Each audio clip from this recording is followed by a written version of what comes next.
Soir d'info, la suite avec nous ce soir, Madame Aminata Touré, présidente de MIMI 2024. Bonsoir Madame. Bonsoir. Candidate à la présidentielle 2024. On va revenir naturellement sur l'actualité nationale, mais d'abord parlons du dialogue de sourds entre la junte et la CEDEAO. Je m'adresse d'abord à la fonctionnaire internationale et ancienne directrice du département des droits de l'homme au FUNUAP, le Fonds des Nations Unies pour la population, votre dernier poste d'ailleurs avant de rejoindre le Sénégal en 2012.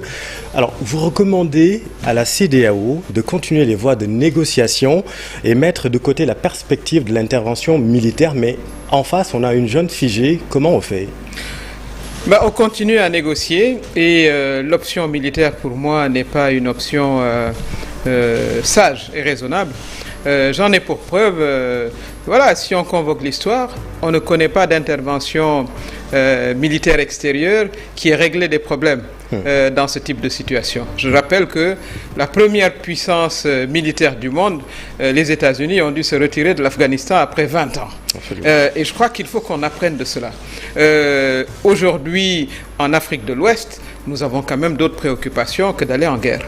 Évidemment, tout le monde condamne ce coup d'État, qui n'est pas le premier d'ailleurs, il faut aussi le dire.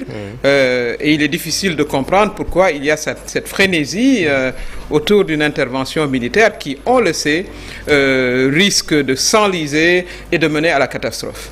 Il n'y a aucune intervention extérieure qui ait réglé ce type de problème. Ça, l'histoire nous l'apprend. Aujourd'hui, en Afrique de l'Ouest, je considère que nos États ont quand même beaucoup d'autres priorités. Allons en guerre contre le chômage, contre la pauvreté, comme la montée des prix. Vous avez parlé de la situation de l'oignon, etc. Donc toutes ces ressources qu'on va dédier à une guerre dont on ne peut pas prédire l'issue, ça c'est important de le dire, autant privilégier à mon avis la négociation, et j'invite effectivement les militaires qui sont au Niger à faire preuve de plus de souplesse et à trouver une issue à cette situation. Justement, l'option militaire, c'est le dernier recours, rappelons-le. Il y a, c'est ce qu'a dit d'ailleurs, c'est ce qu'a rappelé lors du deuxième sommet extraordinaire tenu hier à Abuja, Bola Tinubu, le président nigérian. Mais encore une fois, en face, on a une junte qui forme un gouvernement qui est, semble-t-il, en train de passer à autre chose, qui a d'ailleurs refusé 2 délégations de la CEDEAO. Jusqu'où on peut aller avec la diplomatie, selon vous ? La diplomatie, je suis une ancienne diplomate, fait quand même 23 ans aux Nations Unies. Elle demande du temps, elle demande des efforts, elle demande de la persévérance.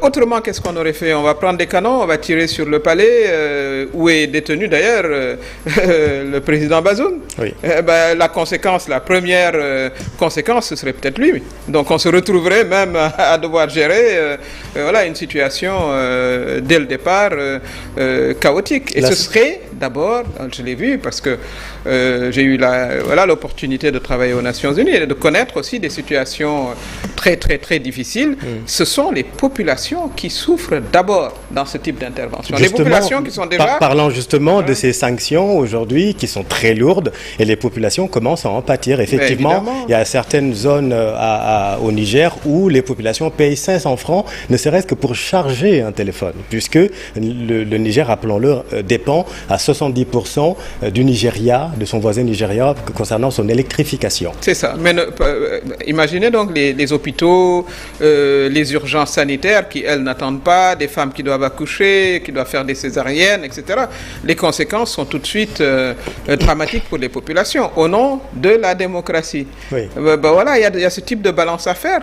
Est-ce qu'un principe vaut qu'il y ait des milliers de morts et qu'il y ait toute une population qui souffre ? Je considère qu'il faut être dans ce type de situation réaliste. Évidemment, personne ne veut des coups d'État.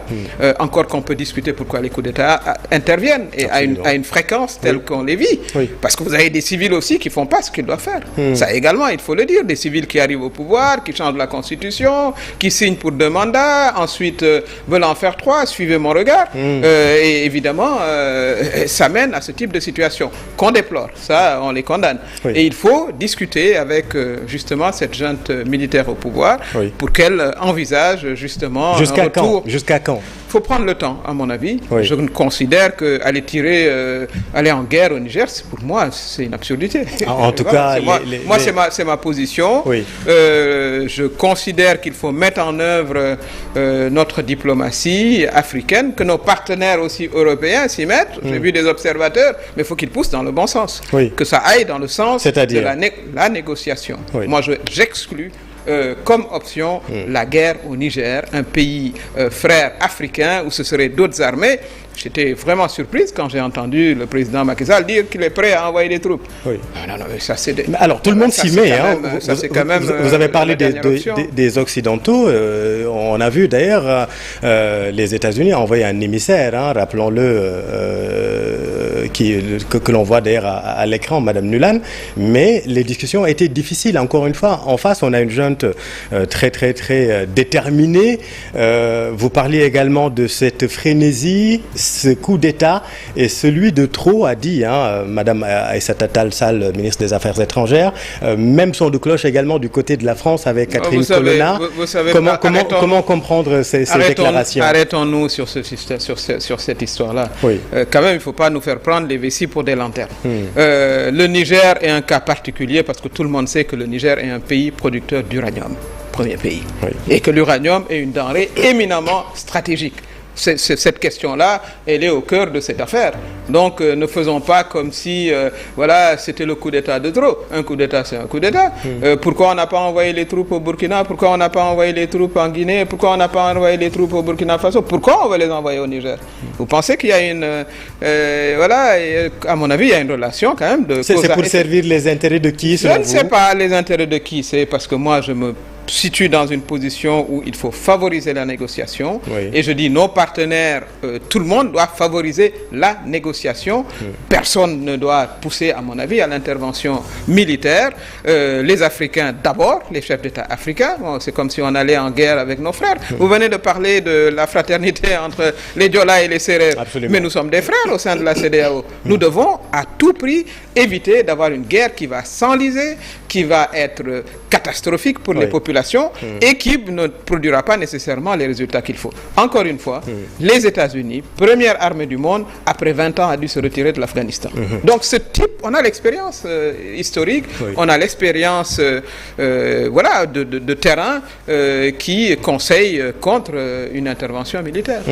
Vous êtes contre la participation des Djambars, vous l'avez encore rappelé dans un tout de suite, mais si l'option militaire est vraiment la dernière carte sur la table, l'option choisie, rappelons-le encore une fois, les chefs d'État les chefs d'État-major de la CEDEAO se réunissent demain à Accra, et rappelons en même temps que le commandant de la force en attente est un Sénégalais. Il s'agit du général Mactar Diop que l'on voit à l'écran. Si le Sénégal n'y va pas, ce serait quand même se soustraire de sa ratification des traités de la CEDEAO, Madame Aminata Touré. Mais le chef suprême des armées s'appelle le président Macky Sall. Oui. Il finit son mandat dans 6 mois. Oui. Il ne peut pas engager un pays dans une guerre dont on ne connaît pas l'issue. Moi, je considère qu'il devrait être le premier négociateur de la CEDEAO, puisqu'il doit partir au mois de février prochain. Donc, s'il y a un parmi tous, parmi ces présidents qui devrait se faire l'apôtre de la paix et de la négociation, ça devrait être le président Macky Sall, qui quitte en février et qui ensuite, certainement, pourrait être un médiateur professionnel. Nous sommes dans une organisation. Oui, mais dans une organisation, il y a des positions qu'on défend. Je crois que la position du Sénégal, c'est pas de dire, derrière chef, nous allons envoyer des troupes. Je pense que le discours du président Macky Sall aurait dû être, c'est ce qu'a dit Ouattara, le président Ouattara, c'est ce qu'a dit Bola Tinubu. Moi, celui qui m'intéresse, c'est le président du Sénégal. Oui. C'est lui qui m'intéresse. Sa position devait être une position de paix. Oui. Dans la tradition du dialogue au Sénégal. Le Sénégal, on l'appelle pays de dialogue. Il devrait être, même s'il n'a pas beaucoup pratiqué ça d'ailleurs dans les derniers temps. On va parler de l'actualité nationale. Il devrait être celui qui porte la parole de la négociation, de la paix, parce qu'il s'en va dans 6 mois. Et moi, je considère qu'il n'a même plus la légitimité pour engager nos troupes dans une aventure, parce que je considère que ça va être une aventure. Oui. Et il faut que tous ceux qui croient à la stabilité et à la paix lèvent la voix. Mais en même temps... Parce qu'une fois qu'on y sera, ce sera certainement trop tard. Oui, en même temps, Madame Aminata Touré, vous conviendrez qu'il faut arrêter cette spirale des coups d'État en Afrique. Il ne faut plus s'arrêter quand même à la condamnation de principes, les positions de surplomb. Il faut faire quelque chose et c'est dans cette logique que la CEDEAO s'est lancée. Ben, bien sûr, tout le monde condamne ces coups d'État, ça c'est très très très clair. Mais il faut voir qu'est-ce qui provoque ces coups d'État. On revient, on l'a abordé au début. Dites-nous. Quand vous avez des civils qui arrivent au pouvoir, qui se mettent à changer les constitutions, on l'a vu. Prenons le cas de la Guinée. Le président Alpha Condé, tout le monde a parlé, voilà, il ne devrait pas faire de troisième mandat. Il y a eu des manifestations qui se sont soldées par plus de 200 morts. Il a forcé, il est arrivé au pouvoir, ça s'est soldé par un coup d'État. Il a quasiment voilà, fabriqué ce type de coup d'État. Vous avez aussi des civils qui sont incapables aussi souvent de gérer des questions centrales, etc. C'est-à-dire aujourd'hui, la question de la gouvernance et de la satisfaction des droits et des besoins des populations est une obligation. Et beaucoup de nos gouvernants, disons, faillissent. Parce que si la démocratie fonctionnait telle qu'elle devrait fonctionner, et on peut venir très rapidement à la situation nationale, on n'aurait peut-être pas besoin de ça. Pour vous, c'est la malgouvernance qui produit ces coups d'État. C'est évident pour moi. C'est évident. Et l'inaptitude à régler... Sauf qu'au Niger, ce n'est pas le cas quand même. C'est un pays démocratique, encore une fois. Il y a eu une alternance entre le président Issoufou et le président Bazoum. C'est ça. Mais ce qui s'est passé, c'est que d'abord, au Niger, ce n'est pas le premier coup d'État qui se passe. Absolument. Ça, il faut le dire. Hein? Absolument. Il y a quand même une culture avec des revendications, etc. Mais le Niger est je crois, l'avant-dernier pays le plus pauvre de la planète. Oui, c'est ça. Ils ont de l'uranium pourtant. Uranium qui est un produit stratégique. Vous pensez que ça peut créer autre chose que de la frustration? Et c'est souvent le cas dans beaucoup de pays. La Guinée, c'est pareil. C'est l'un des pays les plus riches en mines. Et vous avez des passages de civils qui sont incapables d'amener leur pays à un niveau de développement où tous les citoyens pourraient manger, vivre, enfin, se soigner, s'éduquer, etc. Donc c'est ça la question. Il faut aller à la racine du mal. La racine du mal, c'est la mauvaise gouvernance, c'est souvent la corruption. On en a beaucoup parlé au Niger aussi. Hein. Dernière question sur le Niger. Aujourd'hui, les choses semblent de plus en plus compliquées, même si encore une fois, il y a les voies diplomatiques qui parlent encore. Quelle est selon vous vraiment l'ultime action qu'il faudrait essayer, qu'il faudrait tenter? L'ultime action, c'est l'action de la négociation. Il faut prendre le temps de la négociation. Je considère qu'il faut mettre en place les acteurs. Il faut beaucoup parler à la junte militaire, que j'invite à faire preuve de plus de souplesse. Parce qu'il faut qu'ils aient également... En faisant quoi? En libérant le président Bazoum, par exemple? Laissons les choses se négocier. Je pense que ça doit faire partie de cela. D'ailleurs, une intervention militaire mettrait la vie du président Bazoum immédiatement en danger. Ça, je pense que c'est la première chose. Donc, si vous essayez de rétablir un président qui, dans le processus... un problème biologique, ça montre un peu la complexité de la chose. Je considère que les diplomates doivent se mettre en œuvre. Je ne suis pas d'accord avec ce qu'a dit Madame le ministre des Affaires étrangères. Madame Aïssata Tall Sall. Mais son rôle, c'est un rôle diplomatique. Elle n'est pas chef d'état-major. Ce qu'elle a dit en engageant les djambars, vous êtes contre? Mais bien sûr, je suis contre. Elle devait être contre. C'est une diplomate. C'est elle qui est la chef de notre diplomatie. Diplomatie, ça veut dire avoir la capacité de négocier, de trouver des solutions dans des contextes difficiles. Visiblement, c'en est un. Le Niger est un contexte difficile. Et aller jusqu'au maximum. Mais si les diplomates eux-mêmes sont ceux qui disent qu'il faut aller à la guerre, c'est pas la peine qu'on ait des ministères des Affaires étrangères. Aïssata Tall Sall a fait une déclaration hâtive, selon vous? Mais évidemment, et complètement inappropriée. Elle est sortie de son rôle. Son rôle, à mon avis, c'est d'être une diplomate, c'est de trouver des solutions. C'est pour ça qu'on a créé la diplomatie. Hein. C'est pour éviter la guerre. Voilà. Donc, sinon, elle n'a qu'à être ministre des Forces armées à ce moment-là. Donc, je considère qu'elle doit prendre l'initiative avec ses collègues qui sont ministres des Affaires étrangères, trouver des solutions, elle est quand même la voix du Sénégal sur la scène internationale. Justement, elle doit être la voix de la paix. Mais elle doit prendre l'instruction du président Macky Sall. C'est pour ça que j'ai dit dès le début, il doit s'inspirer de notre tradition de dialogue. On ne dit pas Sénégal, pays de dialogue, pour rien. Et justement, mettre en œuvre ces solutions négociées. À mon avis, pour moi, la solution doit être négociée. Et c'est heureux que dans le communiqué d'hier que tout le monde attendait avec beaucoup d'appréhension, on ait laissé place quand même à la négociation. Il faut élargir l'espace, il faut que nos diplomates se mettent en œuvre, que la société civile se mette en œuvre, nos religieux se mettent en œuvre et nos partenaires au développement également qu'il appuie, ces négociations-là et que l'option militaire soit complètement mise de côté. Alors, Madame Aminata Touré, nous sommes à J-198 de la présidentielle de 2024 et vous êtes candidate, vous êtes la présidente de Mimi 2024. Le temps politique que nous vivons au Sénégal permet-il la tenue d'une présidentielle dans les conditions idoines ? Je pense qu'il faut la tenir dans les conditions idoines. Et justement, il ne faut pas qu'on ait un prétexte de le pays a engagé ses troupes pour aller à la guerre, donc il faut reculer. Ça, je le dis très très clairement. Je considère que le président de la République doit créer justement ces conditions pour aller vers des élections apaisées. D'abord en permettant à tout le monde de participer, en libérant Ousmane Sonko, ça très clairement, en arrêtant également toutes ces persécutions de journalistes, etc., et qu'il libère tous ces jeunes qui sont en prison, de nos responsables de Tambacounda, également en prison, parmi des centaines de jeunes, qu'on aille aux élections comme il a été aux élections en 2012, tout simplement. Donc vous faites partie de celles et ceux qui corrèlent la bonne tenue d'une élection au Sénégal à la libération d'Ousmane Sonko. Sans Ousmane Sonko, on ne peut pas faire d'élection. Ce n'est pas ce que je suis en train de dire. Ce que je suis en train de dire, c'est qu'il doit être libéré. Je considère que dans ce grand pardon que le président Macky Sall a accordé à tout le monde, à des responsables qui n'étaient pas éligibles, à des candidats qui n'étaient pas éligibles, on va en parler. À ce moment-là, il peut élargir effectivement tout cela à Ousmane Sonko et qu'on aille aux élections. C'est exactement ce que je suis en train de dire. Donc il a les moyens pour qu'on aille dans des élections, vers des élections apaisées. Les députés de la coalition Yewwi Askan Wi ont été empêchés de tenir une conférence de presse hier au siège du PUR, barricadés, et ce n'est pas la première fois. Vous avez entendu dans le journal de 20h les organisations de société civile parler d'une mutation entre état de droit et état policier. Que vous inspire cette situation? Est-ce que nous vivons une tentative de musellement de l'opposition au Sénégal? On vit un recul, une reculade, une régression, je devrais dire, démocratique sans précédent. Sans précédent. Sans précédent. Ça, je pèse bien mes mots. On n'a pas dissous un parti d'opposition depuis 1960. Ça fait 63 ans. Le président Macky Sall lui-même était opposant du président Abdoulaye Wade avec des propos très durs. Je me rappelle, il a une fois menacé le président Abdoulaye Wade de le trouver au palais et de le déloger. Si ce n'est pas un appel à l'insurrection, qu'est-ce que c'est?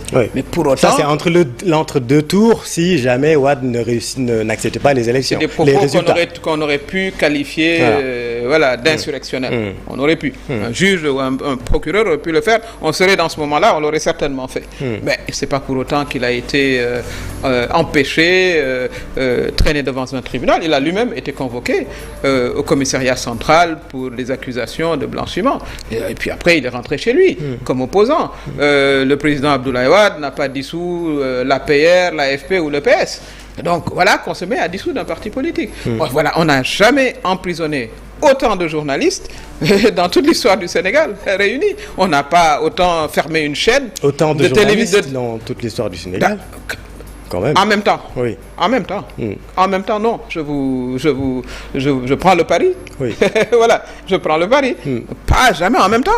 Avec une cadence vraiment accélérée de ce point de vue-là. Oui. Donc, à mon avis, il faut que les démocrates aussi défendent la démocratie. Vous parlez de Yewwi, mais le F24 lui-même, on lui interdit de faire on lui a interdit plusieurs fois de faire ses réunions. Oui. Quand on a voulu faire le dialogue citoyen, non seulement on nous a délogés de là où on était, c'était un espace privé, mais même quand il a été transféré dans une permanence privée, pas sur la place publique, mais le F24 a été délogé à force de grenades. Donc ça, c'est des reculades qui ne sont pas acceptables. Le Sénégal, je crois que notre produit intérieur brut le plus... qui fait notre fierté, qui fait vraiment notre renommée, c'est la démocratie. C'est la démocratie et force est de reconnaître, je partage tout à fait les conclusions des acteurs de la société civile. Oui. On coupe Internet, et puis pour des raisons de sécurité. Mais les raisons de sécurité, vous savez, si je viens chez vous, je vous amène pour des raisons de sécurité, vous ne serez pas content. Oui. Il faut bien qu'il y ait des décisions juridiques. Oui. Il faut quand même, le droit, il sert à quelque chose. Vous avez parlé de Ousmane Sonko. Effectivement, on ne peut pas éluder la question Ousmane Sonko, puisqu'il est le métronome, hein, on peut le dire, de la vie politique sénégalaise depuis quand même 2 à 3 ans. Aujourd'hui emprisonné, en grève de la faim, partielle selon la version officielle. D'autres soutiennent qu'il observe une grève totale. Si vous étiez encore aux côtés du président Macky Sall, franchement, qu'est-ce que vous lui aurez suggéré concernant cette question Ousmane Sonko qui aujourd'hui clive le Sénégal? D'abord, je ne suis plus à côté du président Ousmane Sonko. On le savait déjà. Du président Macky Sall. Donc, oui. Demandez-moi juste ma position du moment. Quelle est votre position du moment? Oui. Ma position du moment, c'est qu'il devrait, je l'ai dit depuis tout à l'heure, il faut qu'il le libère. C'est trop, enfin, c'est d'un autre âge. Vous avez votre opposant, qu'il trouve un candidat, ce qui n'est pas encore le cas. À 6 mois de l'élection présidentielle, visiblement, il a un problème à choisir.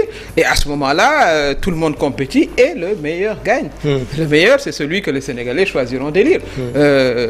Et force est de constater qu'il a fait quand même l'objet de plusieurs procédures judiciaires.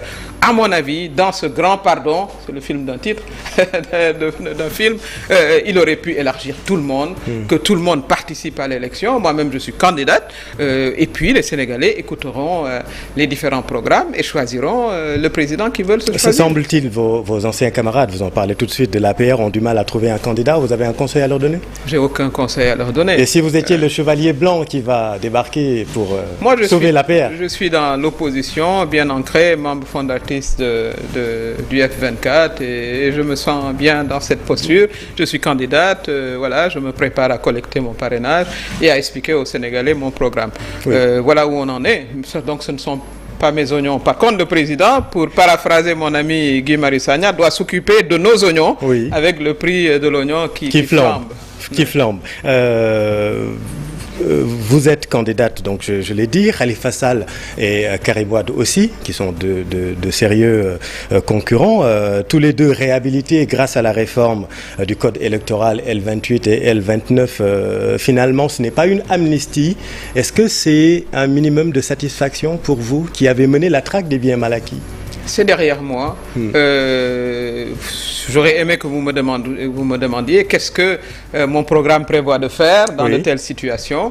D'abord, à mon avis, c'est de réaffirmer très clairement qu'au sein de mon programme, la bonne gouvernance occupe la place centrale. Parce que comme on l'a dit tout à l'heure, tous ces coups d'État qui se passent, c'est le résultat de la mauvaise gouvernance, une incapacité des élites à satisfaire les besoins de base des populations. Pendant qu'une toute petite élite, elle, n'arrête pas de s'enrichir. Donc, il faut arrêter cela. Pour le faire, il y a plusieurs choses à faire. Un, je considère qu'il faut faire de la prévention.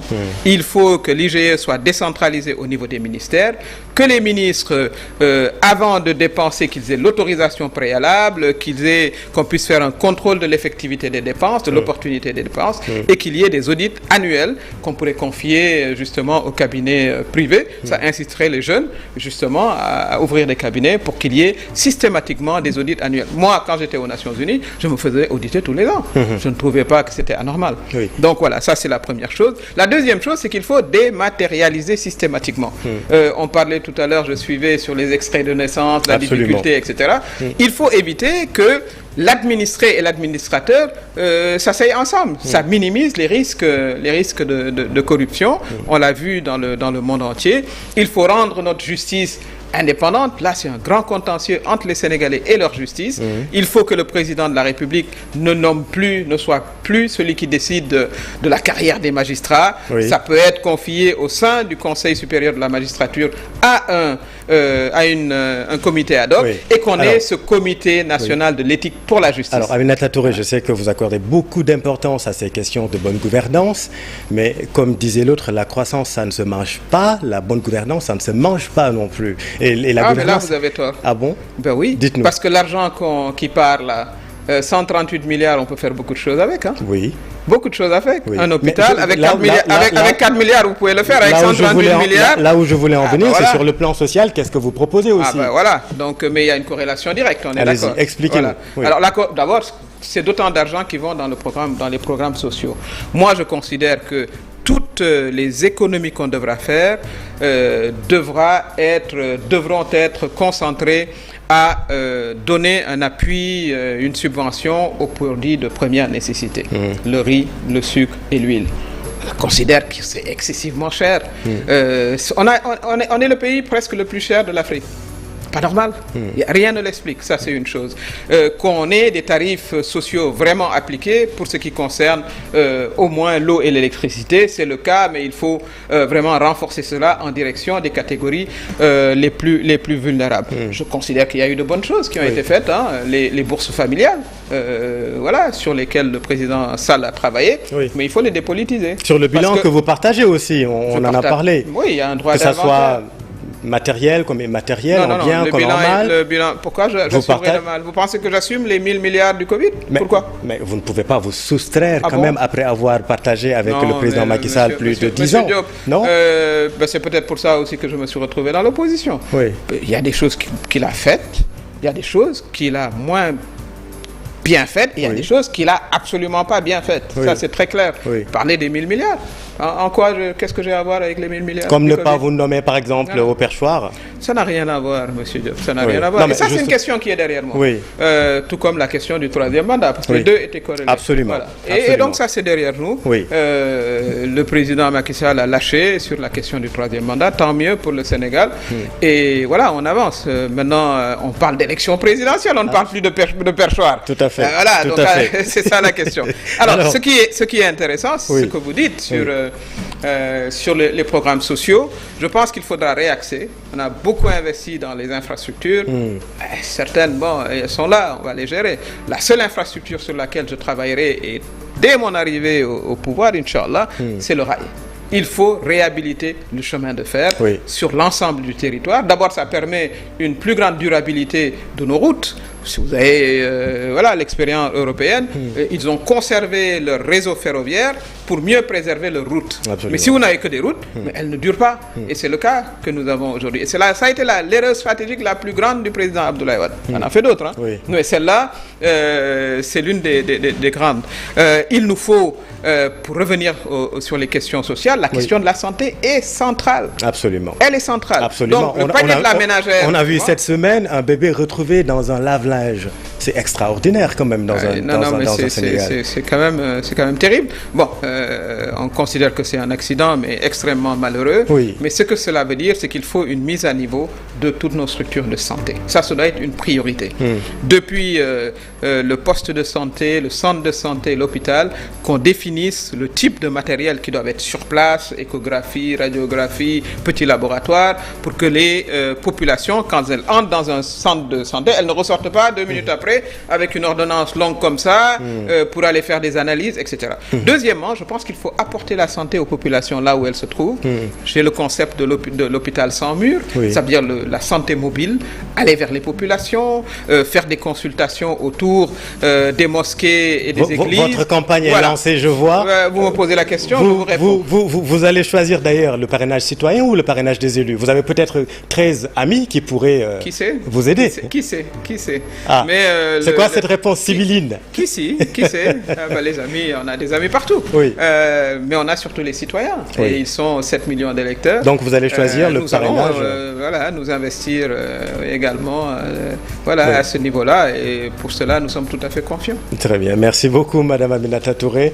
Je rappelle, ancienne directrice au sein des Nations Unies et candidate à la présidentielle de 2024. Merci d'avoir répondu à notre invitation. Merci à vous, chers téléspectateurs, d'avoir suivi Soir d'Info la suite. Restez en compagnie de nos programmes. C'est avec un immense plaisir que nous vous les livrons. Bonne soirée sur TFM.